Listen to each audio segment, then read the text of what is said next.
Es oficial, México entra en la fase 2 del COVID. Es oficial, esto en un anuncio que se dio en la Mañanera de la mañana por parte del presidente López Obrador y el doctor Hugo López-Gatell. Y esta es una información de última hora.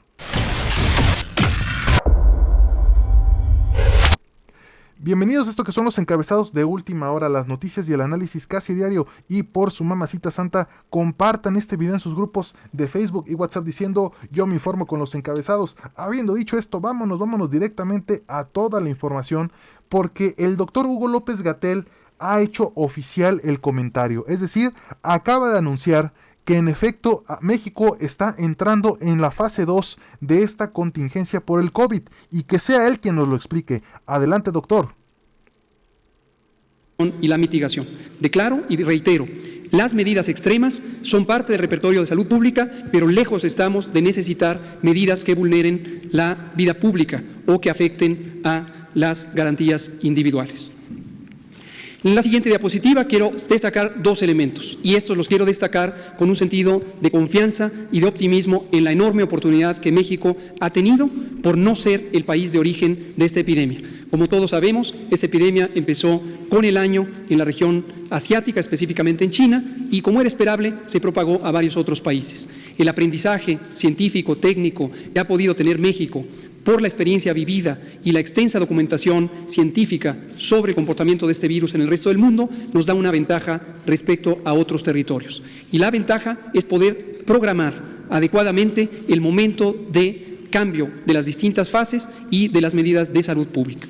Lo que vemos en la diapositiva es una característica que señalamos recientemente, que es la distribución de casos de acuerdo a su origen. Tenemos que 80% de los casos han venido del exterior, ya sea por connacionales que viajaron o por ciudadanos de otras nacionalidades que llegaron a México.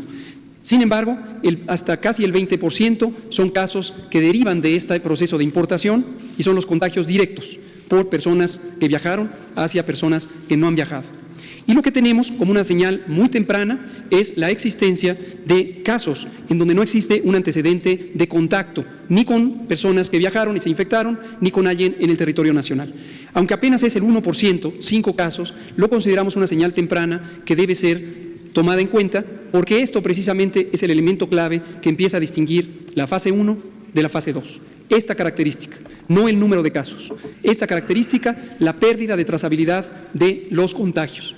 Y este dato, este elemento es crucial porque define también donde se empieza a agotar la utilidad de las medidas de contención centradas en los casos y la necesidad de anticipar las medidas poblacionales de mitigación. Ahora, en la siguiente diapositiva, y esto me gustaría también que lo tengan muy en cuenta, por eso lo hemos querido explicar cuando solamente era un elemento teórico, un elemento de proyección científica, a cuando empezó a ser un elemento de datos reales. En la gráfica lo que se muestran son curvas epidémicas de algunos de los países que al momento han sido más afectados: España, Italia, Francia, Alemania y Estados Unidos de América. Lo que vemos en todos esos países es lo que se puede esperar de una epidemia de rápida propagación. Es decir, durante un periodo que aproximadamente es de 30 días en promedio, tenemos una transmisión francamente lenta. A partir del primer caso empieza a contarse este periodo y hasta durante 30 días se va encontrando que la suma de casos, pero particularmente los casos que se agregan cada día, se cuentan en menos de decenas, en muy pocos casos. Hasta que se llega a un punto que técnicamente le llamamos punto de inflexión, pero que gráficamente, visualmente, todas y todos lo podemos identificar como este punto en donde se dobla la curva epidémica. La curva epidémica es la representación de los casos diarios que se pueden documentar. Se puede ver en todos esos países y en cualquier otro país del mundo que se llega a ese punto importante de inflexión.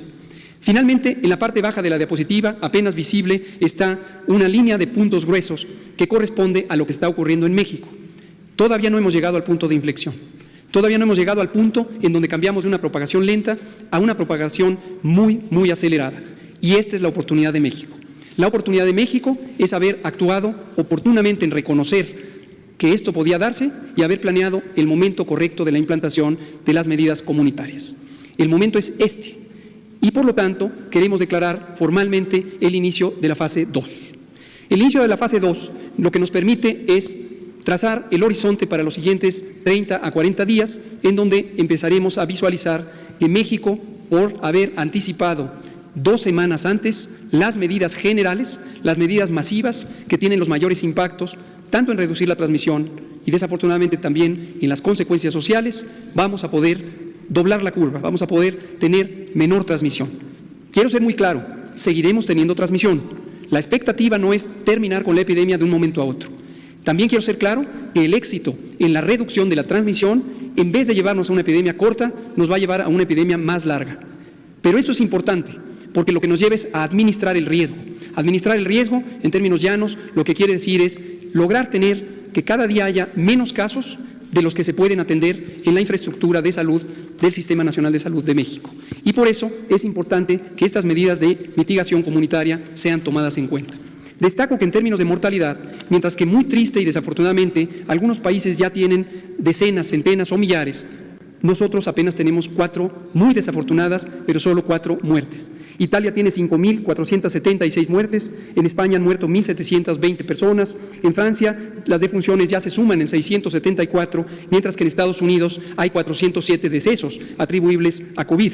Y por su parte Alemania tiene ya casi 100, tiene 94 personas fallecidas relacionadas con la epidemia. México tiene 4. México encuentra, por lo tanto, el área de oportunidad, la aprovecha y la usa con base en ciencia y con base en los métodos de la salud pública. Vamos a ver qué elementos se definen formalmente a partir del día de hoy y en términos de su soporte legal. En la siguiente diapositiva lo que vemos es a la personaje clave que nos ha permitido comunicar a toda la ciudadanía, Susanita, a toda la población, adultos, jóvenes, niños, adultos mayores, qué vamos a hacer. Susanita. La personaje es Susana Distancia. Susana Distancia lo que nos permite es trazar un círculo, un radio de más de 1.5 metros, que es la distancia necesaria para evitar el contagio en forma individual. Okay. Si nos mantenemos en una sana distancia, vamos a poder alejarnos de la fuente de propagación, que es la vía respiratoria de aquellas personas infectadas. Excelente. Esto lo podemos hacer y lo debemos hacer en forma individual, quedándonos en casa, manteniéndonos a sana distancia. Pero también tenemos la Jornada Nacional de Sana Distancia. Excelente. En la siguiente diapositiva resumimos las intervenciones masivas que la sociedad puede y debe tener para lograr la reducción de la transmisión de este virus. En primer lugar, proteger y cuidar a las personas adultas mayores y otros grupos de mayor riesgo. Como ya hemos dicho, las personas mayores a 65 años tienen un riesgo cada vez más grande conforme tienen mayor edad para complicarse o incluso para morir. Hay que estar muy al pendiente, no solamente ellas mismas, sino también su familia, su comunidad, la sociedad en su conjunto y desde luego el gobierno. Tenemos que cuidar a nuestros adultos mayores, son la memoria histórica de nuestra patria y no podemos permitirnos que por omisiones les dejemos caer en una situación de adversidad. Lo segundo es suspender las clases en todo el sistema educativo nacional, esto ya desde ayer, 23 de marzo y hasta el 19 de abril. Aprovechando las 2 semanas de vacaciones ya programadas, agregamos otras 2 y tenemos un mes completo de sana distancia en todo el sistema educativo nacional. Asimismo, hemos definido suspender temporalmente, por las mismas fechas, eventos y reuniones de concentración de 100 personas o más. Hemos puesto un límite razonablemente bajo para este límite crítico de concentración. Todas las reuniones privadas, públicas, sociales o gubernamentales deben ser evitadas durante todo ese mes para que se reduzca la propagación. Este es un mecanismo efectivo de prevención para quienes participarían en esas reuniones, pero también para toda la colectividad. Asimismo, suspender temporalmente actividades laborales. ¿Pero cuáles? Aquellas que impliquen la movilización de personas, de sus domicilios al trabajo y de regreso, o que estén llevando a la movilización en el espacio público. Esto en todos los sectores de la sociedad, el público, el privado y el social. Ahora, aquí es muy importante. Las instituciones, las organizaciones privadas y sociales no pueden parar, porque de ellas dependemos todos y todas en este país. La producción de alimentos, la logística básica, los servicios dependen de todas estas organizaciones. Entonces, conjuntamente con esta medida de suspender las actividades laborales que impliquen la movilización o reunión de personas, se ha solicitado que todas las organizaciones, dependencias y entidades pongan en práctica sus planes de continuidad de operaciones para garantizar el funcionamiento y el logro de la misión fundamental de ellas y además los derechos tanto de los trabajadores y las trabajadoras como de las personas usuarias de sus servicios. Por último, pero no menos importante, continuar en una acción más intensiva y dedicada las distintas medidas de higiene básica, higiene pública e higiene individual. El lavado continuo de manos no hay que ser con puercos. Agua y jabón, y si no hay agua y jabón, con sustancias antisépticas. No hay el que ser unos cerdos. el estornudo con tapando nariz y boca con el antebrazo. Achú.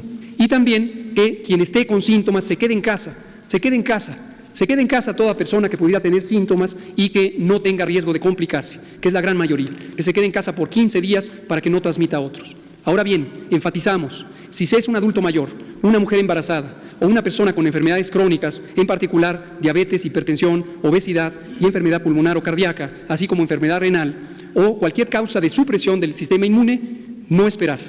Hay que acudir a evaluación médica para prevenir las complicaciones.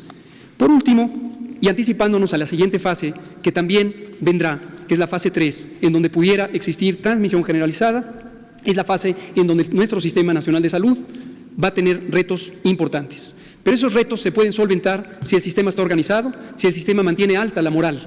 Y aquí quiero aprovechar para agradecer, a nombre de todas y todos, el dedicado trabajo de todo el personal de salud. Médicas, médicos, enfermeras, enfermeros, psicólogas, psicólogos, el personal de apoyo, trabajadoras sociales, todo el personal que representa el Sistema Nacional de Salud. Es una comunidad valiente, es una comunidad heroica que ha solventado muchísimas adversidades en el día a día y también en etapas críticas como esta. La solidaridad, el compromiso, la responsabilidad profesional de todo el personal de salud en este momento es fundamental. No podemos entrar en ninguna clase de discordia o en alguna clase de distanciamiento emocional y distanciamiento de comunicación. Todo el Sistema Nacional de Salud tiene que estar presto y atento para responder a este reto. ¿Cuánto tenemos en infraestructura? Tenemos lo que se ve en esta diapositiva, tenemos una capacidad sólida, tenemos una capacidad amplia, organizándonos de una manera solidaria y generosa entre todas las instituciones del sector salud, las dependencias civiles y militares, podemos tener una capacidad suficiente. Solamente la infraestructura dedicada específicamente a COVID, que no es toda la infraestructura, nos permite tener unidades de terapia intensiva, camas hospitalarias, ventiladores mecánicos, monitores, oxímetros, rayos X portátiles, etcétera, etcétera, todo el equipamiento que cuidadosamente fue seleccionado como relevante para enfrentar a COVID. Esta es solo la capacidad básica instalada, apropiadamente puesta al servicio de la respuesta a esta epidemia. En pocos minutos presentarán las instituciones militares de nuestro país, por supuesto también heroicas, el plan de apoyo a la población civil. Cierro diciendo, médicas, médicos, personal de salud en general han sido considerados como no solamente indispensables, sino también como una comunidad a la que se le abren las puertas para robustecer nuestro sistema. Desde que se estableció el Instituto de Salud para el Bienestar, se estableció una convocatoria para contratar a personal de salud general y especializado. Hoy reiteramos que la convocatoria sigue abierta. Ya de los 43,000 personas contempladas por contratar, ya hemos completado más de 1,200 personas. Sin embargo, en este momento necesitamos acelerar el proceso de reclutamiento, por lo que invitamos a personal de salud de las distintas especialidades señaladas en la imagen a que atienda la convocatoria y se comprometa con el futuro de este país, siendo una persona que ayude a enfrentar la epidemia. La convocatoria está abierta, los datos son disponibles. Termino diciendo, la unidad de propósito, la unidad nacional en términos de la respuesta de un problema complejo nos va a robustecer, no solamente para lograr solventarlo, sino para encontrar que las mejores capacidades del país están en su gente, están en su corazón, están en su cerebro, están en todos nosotros. Por ahora nos distanciamos, por ahora establecemos una sana distancia, pero es física, no es moral, no es emocional y no es, por supuesto, en la solidaridad del pueblo. Gracias, presidente.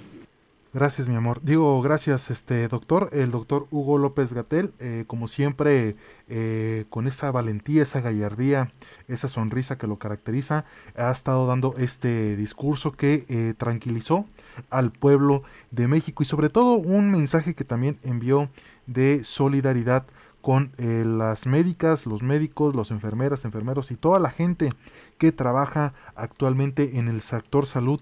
Un mensaje que yo diría que es moralizante, ya que como bien advierte, en México después de la fase 2 inevitablemente se acerca la fase 3, para lo cual la Secretaría de Salud encabezada por el secretario, también el presidente López Obrador, el subsecretario López-Gatell y demás, están atentos de lo que pudiera ocurrir aquí en México. Así que vamos a estar atentos de lo que está pasando. Escriban aquí en los comentarios qué piensan acerca de la declaración de la fase 2 y de lo que implica, como ya lo explicó perfectamente este semidios, y coméntenos también qué piensan acerca del impacto que tendrá en la vida de todos ustedes en sus comunidades. Es por eso que les estamos dejando aquí un par de videos de nuestro catálogo y en medio el botoncito de suscripción para que sigan siendo parte de la familia de los encabezados, y hasta dentro del próximo video.